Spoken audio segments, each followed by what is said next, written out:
Praise the Lord. This is Raja Kumar Samudrala. How are you, dear friends? It's such a joy to get to do this. That God uses a person like me to share His word and to see that many of you are being encouraged and blessed by the word of God. I would like to tell you a small short message on God's hand and the arm of the Lord. It's really such a blessing, and I really take this wonderful opportunity to praise and glorify God in everything that I do for His work. Really, I'm very thankful to God for giving this such a wonderful opportunity. Myself, I am here in Bahrain, and I would like to bring to you a small encouraging verse so that you will be blessed and being encouraged. So if you can turn your Bibles to Isaiah chapter 59 and verse 1 and 2. The Bible says that Isaiah chapter 59 and verse and 2, the Lord's hand is not shortened to save us. See, in the human instances that as a humans, we will be having a lot of situations that we've been facing in our life, like the situations that we will be in a problems, or we will be in up and downs in our life, in our situations. And as a humans, that we really expect that that we need someone who can save us, who can extend their hands to save us, to deliver us in that panic situation. Even even in this COVID-19 situation, that I have been listening a lot of testimonies from many of the people, even in the Bahrain, that they are repenting for the sins, and they are experiencing the God's miracles, that how they are overcome this COVID-19 situation in their families and in their personal lives. See, as a humans, we are a social beings, and we need always a hand, God's hand with us.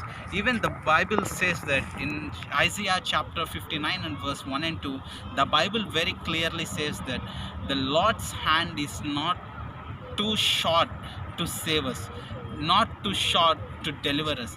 And where comes the problem? The problem is here. If you can read in second verse, the problem is our sins are like a barriers between us and God. See, we need to take off this sin barrier. We need to take off this wall which was created by our sins, so that Lord's hand will pass through that wall and will save us and will deliver us. See, why in many of the instances, even myself, I was questioning God, that Lord, why you are not answering my prayers? Lord, why you are taking so long to save from this situation? And even I came to know that after reading this Bible verse, and even myself, I've been encouraged, and I've been also been known that my sins are like a wall between God and me. So today, in this evening, I would like to tell you that if you really want to experience the God's hand and God's protection, we need to remove our barrier which was created by our sins. If we can remove that sin barrier, really, that our prayers are directly passing to God, and God's gracious hand and God's powerful hand will do a very great miracles in our life. Today I would like to tell you a short message on God's hand and how powerful is the God's hand is. And if you can turn, the first thing that I want to tell you is, can you turn your Bibles to Jeremiah chapter 18 and verse 6? The Bible here very clearly says that the Lord very clearly says that as the clay in the potter's hand, you are also in my hand. The first thing that we need to bear in mind, that we are in God's hand. We are not in any human hand. We are not in our manager hand. We are not in any of our hands. Even we are not even in our mother hands. But the Bible very clearly says that we are in God's hand. See, such a great blessing. Even in the Bible, I would like to tell you a very young and dynamic people, that Shadrach, Meshach, Abednego. when they were talking to the king Nebuchadnezzar, Nebuchadnezzar asked them, "Who will deliver you from my hand?" And these young people, they said that, King, that you are thinking that we are in your hands, but let me tell you the fact that we are not in your hand. In fact, that we are in God's hand. Even the Bible says that God has engraved you and me in the palm of his hand. What a great blessing that we have. What a gracious God that we have. He has engraved you and me in the palm of his hand. So today what we need to do is, we need to remember that as the clay in the potter's hand, like we are also in our God's hand. And we need to I myself personally encouraged that, when I read this verse, really I was very happy that my life and myself are in God's hand. Even you and me, my dear friends, we are in God's hand. And we need to remember that God's hand is not shortened to save you and me, to deliver you and me. The first thing that I want to tell you is we are in God's hand. The second most important thing that we need to I want to tell you is, if you can turn your Bibles to Isaiah chapter 51 and verse 16, and the same thing if you can turn your Bibles to Isaiah chapter 49 and verse 2. The Bible clearly says that God has covered us by his hands. See, the real thing that we need to recognize and we need to identify, that God covered us with his hands. Even the times of our journey, even the times that we work in our offices, even the time that we do work in a public place or private place, even we are traveling, walking, whatever we do, the gracious hand of our Lord is covering us. The Bible very clearly says that in Isaiah chapter 51 and verse 16, and Isaiah chapter 49 and verse 2, the God hand is covering us. Even me, in my life, I have traveled a very long distance. It's almost like 16 hours flight from Frankfurt to San Francisco, traveling to United States. I was thinking in the plane how 16 hours, how it is traveling such a long without any tribulations.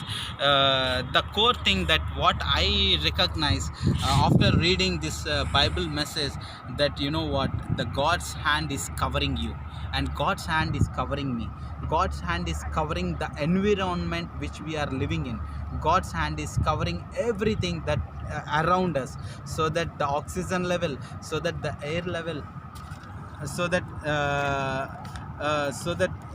the thing that we are experiencing, that we need to know that God's hand is covering us.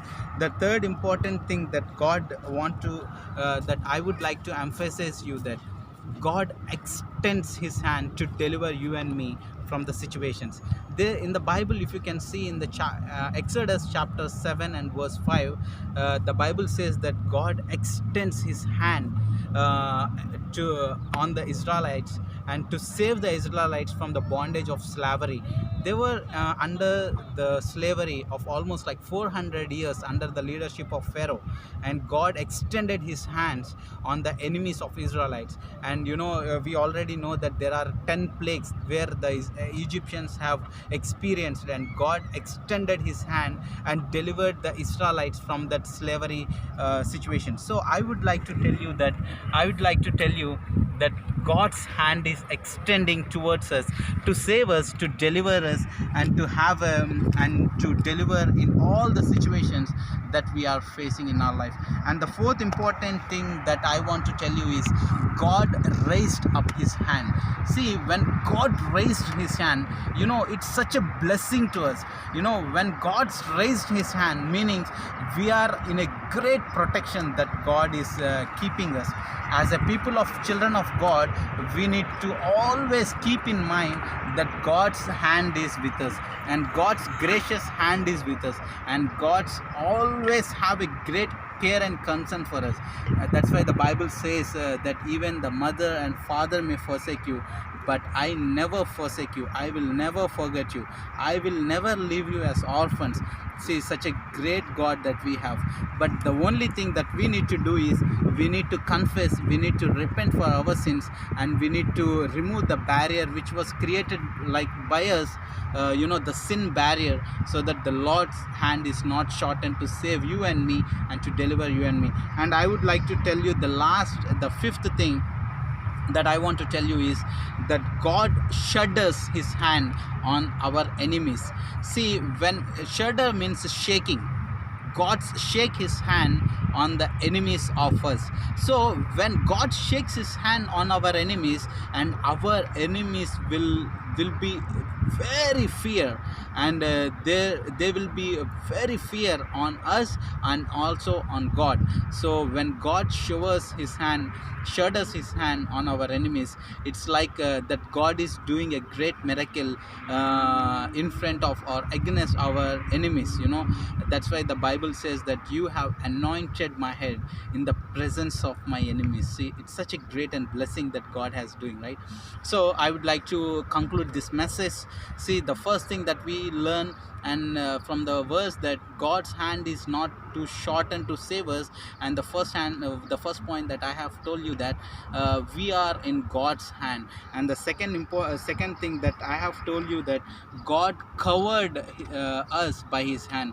And the third important thing that I said you, that God will deliver us by his hand. And the fourth important thing that I told you, that God raised his hand. And the fifth important thing that I told you, that God shudders his hand on our enemies. Really, such a great God that I have and you have, we all have. It's such a great blessing. I really thank and honor God for all the things that he has done in my life. Today, whatever I am, it is just because of his grace and his kindness. Really experience the God's goodness in your life, that God's benevolence in your life, so that you will be a blessed and you will be a blessing to many. I really want to pray for you, my dear friends. Could you please close your eyes? I'd like to pray for you. Loving, gracious Heavenly Father, we thank you for the wonderful time that you have given us, Lord. Lord, bless the people, Lord, who have watched this video. Be with them, Lord. Be your hand with them, Lord, in all the situations that they are facing, so that there will be a deliverance from their sins, so there will be a deliverance from their hard situations, Lord. Help them to overcome all the things that the Bible says that you have overcome this, that even we are overcome just because of you, Lord. Lord, help them to overcome everything. And I pray especially to all the people, Lord, let your gracious hand be with them, Lord. In Ezra, it was says that the gracious hand of the Lord is with us, so that we are being completed this great project. Lord, I pray and commit all the people to you, to your mighty and gracious hand, so that we experience your hand on us. In Jesus' most precious and exalted name I pray. Amen. Thank you, my dear friends. I hope that you are being encouraged with this word, and thank you, and may God bless you. We'll see you in the next video. Until then, see you and have a great day. God bless you all.